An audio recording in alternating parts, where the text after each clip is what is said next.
छछूंदर अपने दोस्तों के साथ चूहे के घर मेहमान बनकर गया। वे स्वादिष्ट एग टार्ट खा रहे थे और बहुत मजे कर रहे थे, लेकिन तभी आसमान में अचानक काले बादल छा गए और जल्द ही बारिश की बूंदें गिरने लगी। ऐसे में पार्टी जारी रखना तो नामुमकिन था, इसलिए सब अपने अपने घर लौट गए। किसी ने नहीं सोचा था कि इतनी तेज बारिश होगी। पलक झपकते ही छोटे चूहे का घर पूरी तरह डूब गया और पानी का स्तर लगातार बढ़ता ही जा रहा था।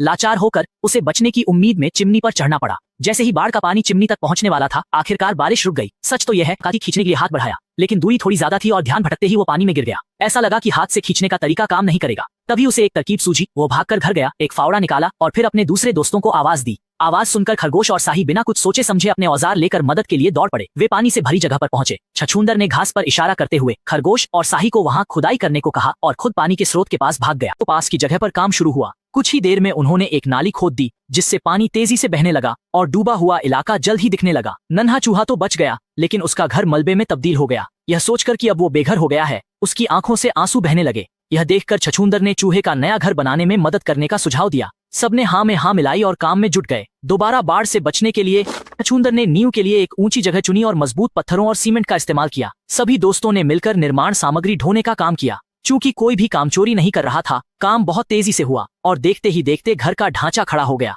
और आखिर में छत को सूखी घास से ढक दिया गया। इस तरह चूहे का घर पूरी तरह तैयार हो गया। दोस्तों ने इतनी बड़ी मदद की थी तो उनका शुक्रिया अदा करना तो बनता था। चूहा घर के अंदर गया और स्वादिष्ट एग टार्ट्स बनाए। सभी दोस्त एक साथ बैठकर मजे से टार्ट्स खाने लगे। उनकी खुशी का ठिकाना नहीं था।